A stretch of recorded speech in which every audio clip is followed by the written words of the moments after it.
welcome to another edition of Xfeed. What's up? Hope you guys are doing well. Market's going crazy, things are crazy, and yeah, that's what we do pretty much every single day. Just say, wow, this is crazy, one way or another. If this is your first time tuning in, thank you so much for joining on in. Any likes, comments, shares, would appreciate the hell out of that. But let's get into today's stories because there's some good ones. Take a look at this. We have some stats of what the OpenSea chess percentage is. So if you're somebody right now that's out and farming this airdrop, and thank God we don't have the same situation where with Blur it was just kind of this dump fest for everything. Yo, Jeremy, how exciting, how absolutely exciting is the Moonbird announcement today? We got to bring that one up. Listen, I thought I saved it, and I just clued into the fact that I did not do that. And if Yo Jeremy's here, we cannot do anything without that aspect. So let me jump back. I'm clicking the wrong thing here. Eh? That's okay. Wrong one. There we go. Birds in control. True. So this is the stats. This was as of like 2-3-ish days ago. So just be aware, a little bit different. But right now, in the top two, it looks like there is about 50 wallets. Imagine the amount of volume that you have to do on OpenSea, because I think you can swap between like any token, and it's just like, because OpenSea is getting a fee, they're giving you the points for it. So some people are just swapping back and forth on a bunch to get to the top, and it's absolutely nuts. But on the baseline here, 14,000 on the smallest, on the second smallest, which is 85%. This is sort of like my ranking with an Overwatch or League. You're kind of with the majority of people where you're like not in the bottom of the barrel, but like you're pretty damn close to the to the bottom of the barrel, with 277,000 wallets that are associated with that. So just in terms of numbers, very cool to see. But of course, there's like another 12 days with that. We're waiting for the OpenSea airdrop. We're waiting for the MetaMask airdrop. We're waiting for the Moonbirds airdrop. We're waiting for any sort of surprises, because it definitely feels like here in 2025, in the fourth quarter, that is going to be the case. So over on OpenSea, I thought, let me just take like a gander for a second, because something that OpenSea sort of did was take a position as a launch provider for some of these different collections. And so we see the parallel deception drop. I know Yo Jeremy's a big fan of that. But as we scroll here, let's just take a look for a second and see what we think of the upcoming one. So we have Lil Ellies, Oh Baby Pass, and 1 Year Shape. I haven't looked at these, so these could be horrible. These could be amazing. I have no idea. Oh, this one's on Abstract. Okay, so it's 0.1 ETH, and again, ETH is mooning. They're limiting it for 6 per wallet. This is going to be interesting.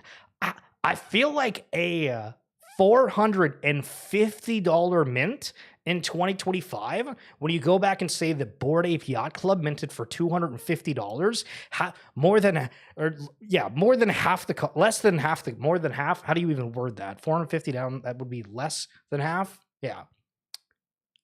$450 when you have no idea. I was thinking about it earlier for Stoner Cats, and if you guys don't know what Stoner Cats is, it's not even available on OpenSea, but basically it was a collection that Mila Kunis and Ashton Kutcher did, but they created a show around it. And there was a huge gas war, and those cost like hundreds of dollars, and you knew they were doing an entire show. For the Lil Ellies, I don't know. Are they going to end up doing anything? Like if we scroll here, okay, hold on. Let's see here. So monetize Web3 iconic IPs. Because this is the problem right away. Did you see how judgy I was when it was just based off of the way that it looked? But you need to know what the utility is. Backed by Coffee Culture Asia, our IRL coffee biz since 2020. We supply elite clients like Ritz-Carlton residences and TikTok offices in Bangkok, Ampuri Hotel, Phuket, and thousands of local global retail customers. We've secured an overpass deal for 5 Pudgy Penguins assets. Is this even a part of this? I feel, oh yeah, no, it is. You can see down there right on the bottom. Okay, holy smokes. Abstract Ellies to partner with some more Web3 brands, blending real-world coffee and virtual tips in Q4 to reward holders and grow our community. So that is sort of interesting. And again, this is coming from like OpenSea. This one is called Oh Baby Pass. What in the halibut is this? So it is 1,000 of them with no cost? I'm a little confused. Oh, there we go. It's another point. It's another $450 mint. Oh my goodness. What is going on? The first Oh Baby Games NFT. This isn't your ordinary collectible.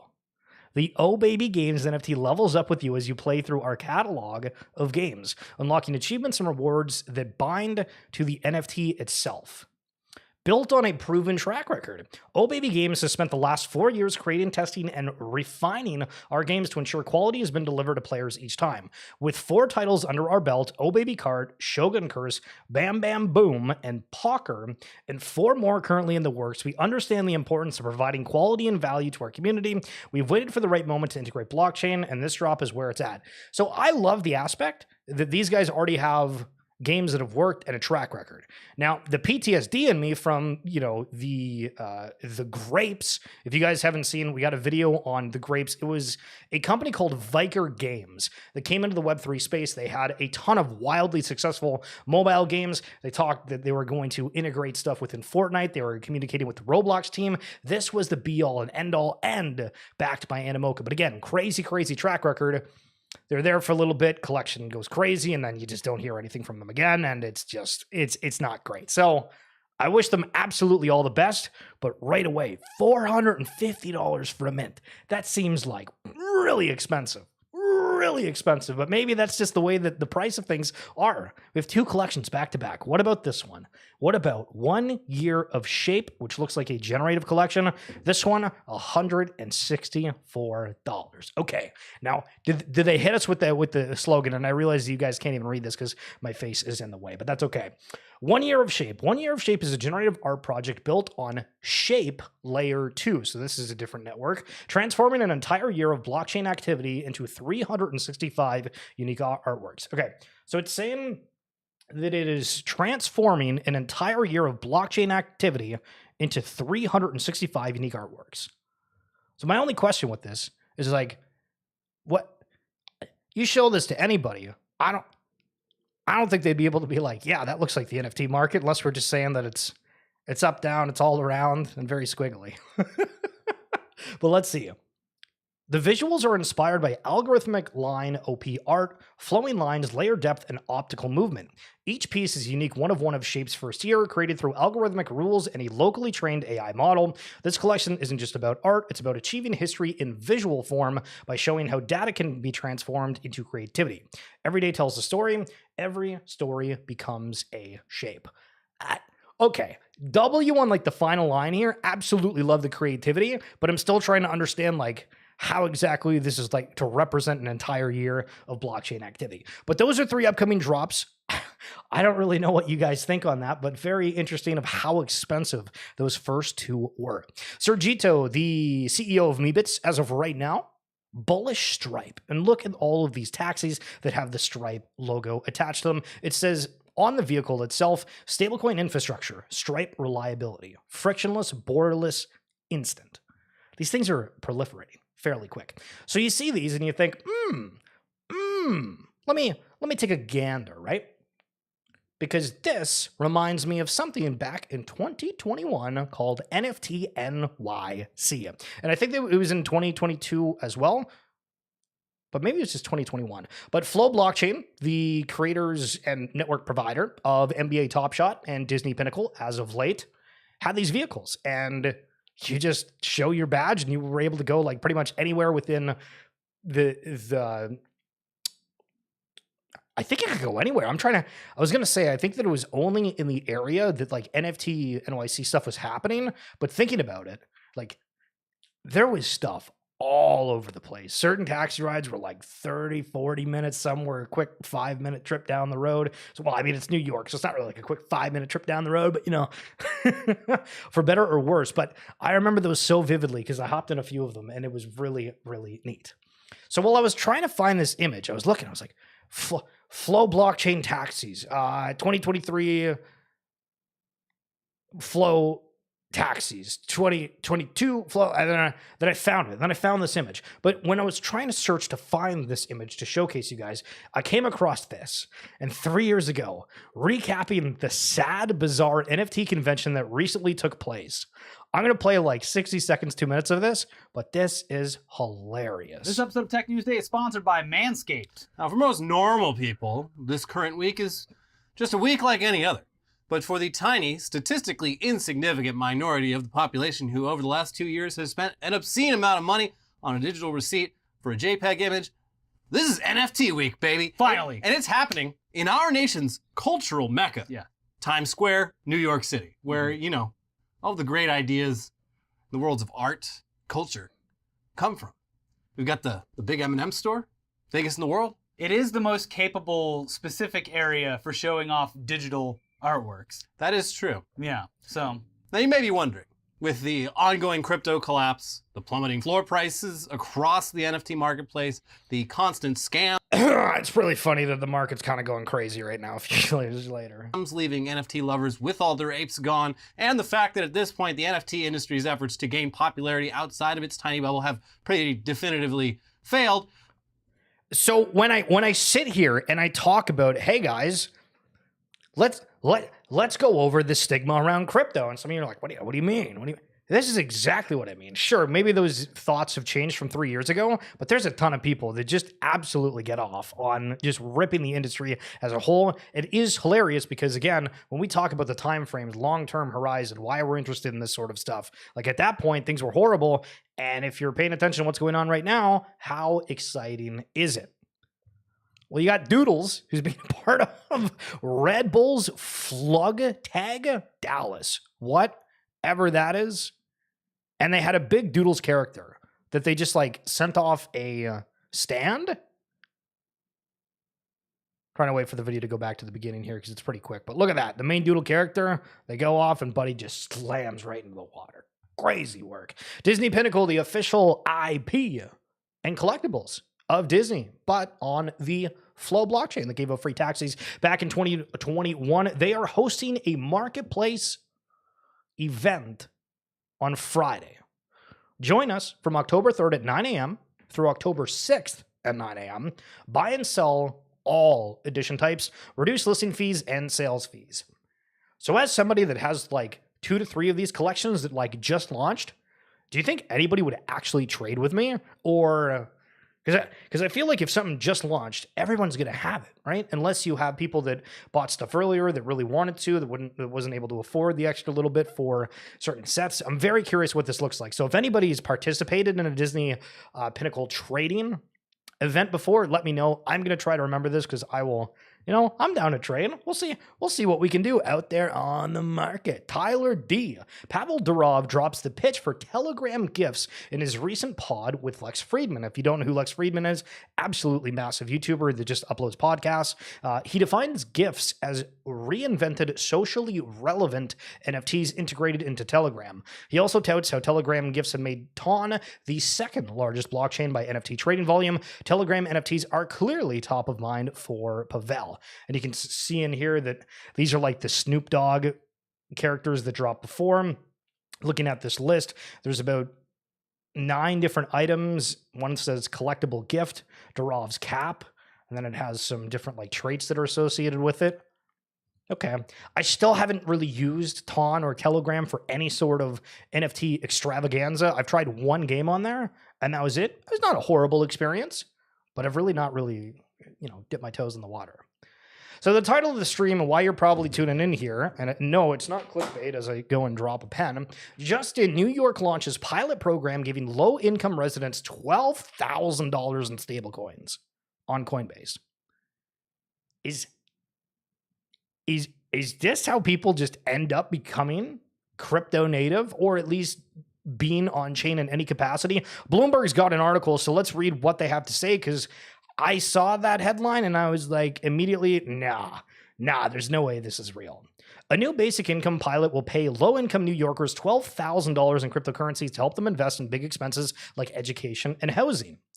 So the takeaways from this, and this is done by the Bloomberg AI, not bad, saves us reading the whole thing. A new initiative is giving 160 low-income New Yorkers $12,000. Okay, so it's 160 people, because initially it sounds like, wow, it's going to be a lot of people, but 160. Over 5 months in a cryptocurrency called USDC to study how well no strings attached support works to alleviate poverty and improve quality of life, which is really cool. The program, administered by Give Directly and funded by Coinbase, will distribute the money in a lump sum and smaller deposits, and aims to understand the benefits and drawbacks of giving in crypto. The initiative is part of the guaranteed income movement, which tests the theory that distributing money directly to people in need without dictating how it's spent is a more efficient and effective way to fight poverty. Again, coolest stuff happening within the crypto space, and we are covering it every single day. So is this what it's come to, where you have something that's sort of failed, somebody else picks it up, they fail even more so than the original team with it, and then the most passionate individuals you can find of said game take that collection and try to do something with it. We've seen where Wolf Game has now gone through several hands, and it's now with Seed Phrase, who's a big popular personality in the Web3 space and always been a max Wolf Game collector, player, whatever. Gabe here for HvMtl from Yuga Labs, the game that was huge holder, massive critique, problems galore, and now working with Adam Weitzman to try to make something out of that collection. And he says this in an announcement: "We're working on a partnership with one of the biggest crypto companies out there, and we'll be sharing more details in the coming weeks.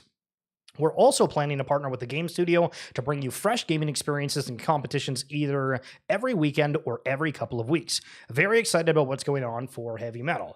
So if we go HvMtl NFT just to see what it kind of pops up here, this again was a collection that was originally created from Yuga Labs.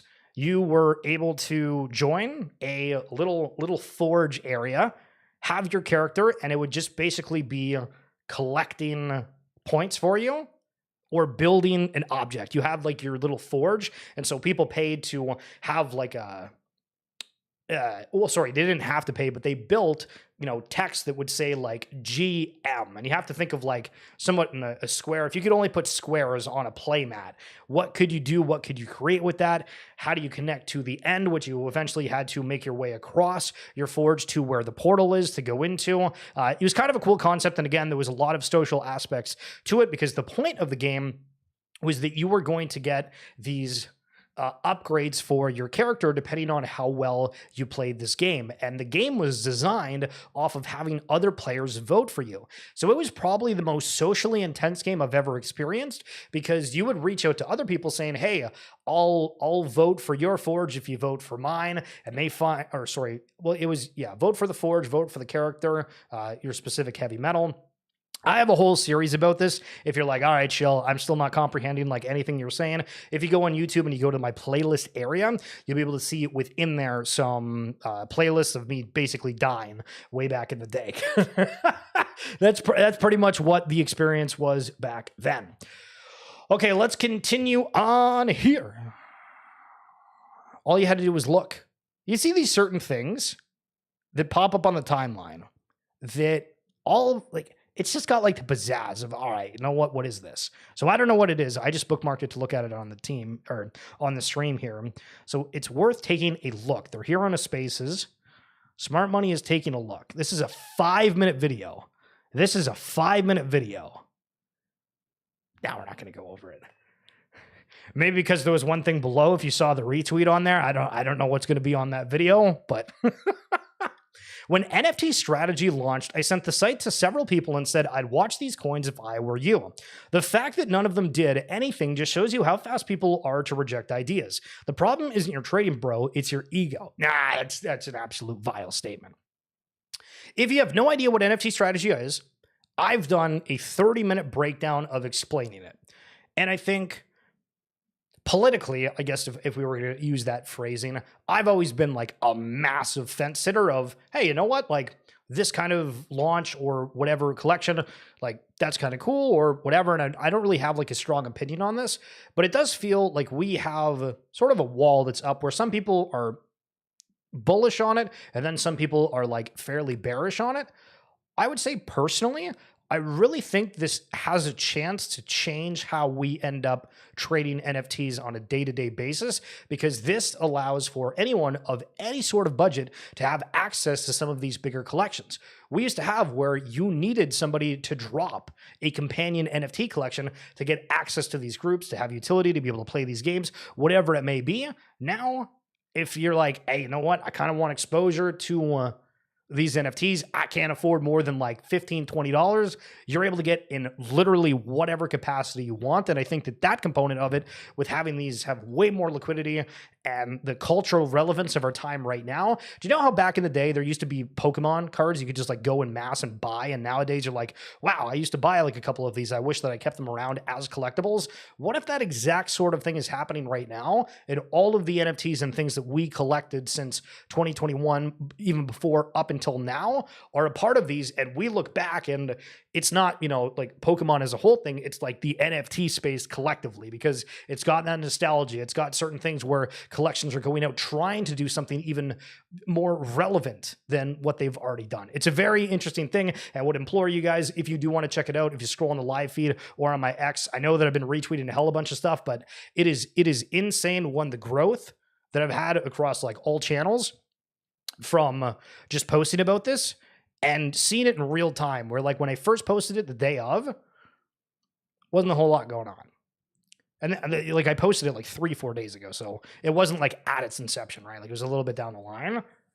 But now I'm starting to see where, okay, there's a lot of clicks going on, both on YouTube and X. And if you are following my X, I got the breakdown. I got the breakdown of all the stats and everything that's posted on there. So let's talk for Uno Momento, because we seen the other day where Futureverse had the receivership issue where that's we're going to have to do like a live stream once we kind of get more details of what the hell went on there, because none of that makes any sense. The amount of partnerships that they've had as announcements, unless like that was all fluff to have the funding get picked, whatever. But I've been using the term awakening of there is a huge amount of risk for some of this stuff that is based on an expected value down the line or utility, more or less, where there's a lot of things that are just culturally relevant. So here's another just tough thing that happened. And I'm not really familiar with what Boost is, but it's something to do in Web3. And I saw this from Guillotine. It says, it's a shame such a widely used product like AlphaBot is run by such an incompetent team. Sheesh. Not only did they rug a ton of early users by giving them 0 token allocation without explanation, now they are delaying the airdrop right before it's due out. You learn quickly in the space that once people show they can't be trusted, never let them bite you a second time. The revenge dump on Boost when this finally hits now will be something to behold. We are seeing collection after collection, studio after studio end up like just kind of going kaputs out of nowhere right now.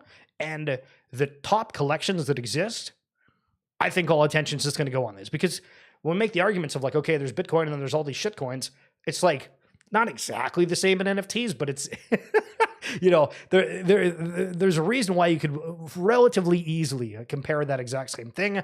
And so people are just going to want to go where like the safer bets are. And speaking of safer bets, Matt Bartlett, wow, big news. Looks like Larva Labs is doing a piece through art blocks. How much demand will there be? So are you guys familiar with art blocks? Yo, T-Doge, what's up? But it's a curated art platform, and they did Chromie Squiggles originally. That was their launch. And throughout the years, they've done other ones. And it's a wildly popular site. And to finish off the curated collection, Larva Labs, who I thought would never do anything in the NFT space again, is back.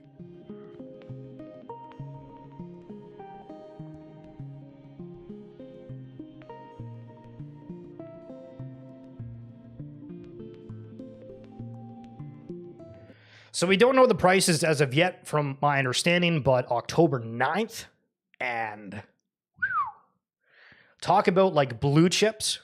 And when I made the argument a moment ago of like the top dogs, I mean, creators of autoglyphs, creators of CryptoPunks, go down the list. This is this is going to be generational to watch. And what I'm curious about is with all of these NFT strategies, do we see a Quine strategy launch? Because we're also waiting for the other 6, because there was 6 collections. It was like Jack Butcher's Checks, Good Vibes Club, who've said they're going to like support their token launch, Goblin Town. I'm trying to think of what the other ones were, but there was already like 6 tokens that were supposed to launch through NFT strategy. And imagine that Quine does this, because remember, CryptoPunks and Squiggles are both a part of this, and Snowfroze, I don't know if endorsed is the proper terminology, but made comment regarding it and kind of highlighted it. And so if you got the connection already of art blocks through Squiggles, CryptoPunks through Larva Labs, and now they're conjoining on a final art blocks drop for the curated section, Quine Strategy this might be a generational day in the space. It very well might. And Sergito, CEO of Meebits, is highlighting the fact that the pair from Larva Labs, the creators, are rocking Meebits on there. Obviously, they created that as well. But very cool just to see that aspect of things. Holy smokes, that scared the hell out of me. Spartacasta, what's going on? How are we doing? And Moonbirds, are you guys burbish? Announcing Burb coming soonish on Solana. The Moonbirds token, MetaMask token, OpenSea token. And you're telling me all of these things are happening and people are going to not immediately just putting it back into the NFT market? Well, crypto is soaring to all-time highs today. Listen, past 7 days, up 10% on Bitcoin, 14% on ETH. You keep going down here. Where the heck Solana, up 17% in the past 7 days. But mainly the past few, look, 5, 5, 4, 3. This morning, woke up, just bang, bang, bang, bang, bang, bang. We're back. People are paying attention again. And legitimately, I'm going to try to share with you guys like different stats. Again, if you're following me on X, we've highlighted the NFT strategy video, what they've looked like in terms of like stats, and we're going to continue to do so because it feels like the momentum and everything is back, and it's very excited to be covering all of it. And of course, we do the RWA SegMints podcast, and the episode that we dropped just the other day was with Hvymtl, and with Hvymtl, we had a discussion about the tokenization of everything, which we pretty much talk about all the time. But one of the things that we got into was about the free anime streams that were coming. And so I'm just bringing this up. Excuse me. When we talk, I'm going to click this and then we're going to go into it. But this is a conversation point within this about Anime Coin and the fact that they are now going to be offering a site where you can go and watch anime for free. Think about all the different platforms out there for Netflix, Crave, Disney Plus. There's a bajillion of them. And all of these cost a ton. We're seeing where Coinbase and the government is giving out giving out money through crypto to people. And do we see where now the people are going to be offering free content to consume for the average person because things are just so damn expensive. So here's a little bit of the conversation with Fee. Talk about sports streaming or consuming content as a whole. There is a huge problem with piracy. Earlier in this year, I think there was a streaming platform called Stream East that ended up shutting down. And when we talk about crypto and blockchain, we talk about like authentication and, transparency and democratizing access, all that sort of deal. But there was a really huge announcement that I think went completely under the radar when you see where the world is and people, not necessarily wanting to pay for everything if that's possible. And so Azuki, which is a blockchain-based IP that was created that was all around anime, a while back acquired web domain called anime.com. And they just announced that they were launching an interactive anime streaming platform, but the catch with it is that there's no ads, no subscription, and when we talk about the piracy site for anime, there is, like, the biggest one in the world has 364 million visits a month, which for context is bigger than Disney Plus and Crunchyroll combined, which Crunchyroll, for anybody that doesn't know, is an anime streaming platform like Disney Plus, but only for anime. When we talk about crypto offering something for free that 364 million people view a pirated site to consume content, how does that make you react? How does that make you feel? Do you think, hey, this is bringing some good vibes back into the crypto space? Yeah, I I mean, I'm happy to hear it. I'm always, and it's just me. But I want to. I I'm excited to hear the announcement, and I definitely want to see how it plays out because I always get a little bit nervous and skeptical. This is just, having been in this for so long. Like we had, was it last week or something? You had Story, which is that IP chain, announces that they have some sort of like partnership with Pink Fong, or that they have the IP and they, shill a token and the token runs up, and then it turns out that they actually have no IP or ownership of it. Like there's a lot of, because of the nature of the monetization of cryptocurrency and the fact that these tokens like are like, you have a lot of flashes in the pan, and that's the, and I think that's one of the things that keeps, it actually holds the industry back from developing and growing, is somebody who might see this and be really excited because they're a huge fan of anime. You just don't want them to end up joining, getting into it, and then finding out that it's not what they were promised. That being said, I'm super curious to see how they manage the monetization element if they're not running ads, which I believe 100% they'll be capable of figuring out. I'm sure that they'll integrate some sort of pay-per-view, or like you can pay by the episode, or some sort of like, they're going to monetize it some way or another. So I'm not super concerned about that. So it is exciting to hear that like crypto is kind of venturing beyond the pure speculation and now looking for ways to develop actual business models. That I think is like kind of my takeaway. Again, I'm not a huge anime person, so I can't speak to this. I'm sure that like, if you told me that there was, I don't know, some NFT project was launching a free way to stream NBA games that was legal, I'd be like all over it. Like that's my jam. Like I'd be like, that's the most. It's funny to think about for like that NBA thing when they're literally all like NBA is all over the blockchain space. Panini, Flow, NBA Top Shot, So Rare. You just keep going down the list, and NBAs and everything. Why have they not figured out how to give like a free streaming platform? It's kind of wild. But if you guys are wanting to hear that entire episode and a whole bunch more from some of the brightest minds in the space, be sure to check out the link in the YouTube description below or in my bio on X. But that is going to be it for this edition of XP. Yo, Jeremy! I appreciate you coming through, and Tito's, thank you for sharing the streams and always coming by. You are an absolute legend. For anybody watching later or now, I hope you have a phenomenal day, and I will catch you tomorrow as per usual. We'll talk soon. Peace.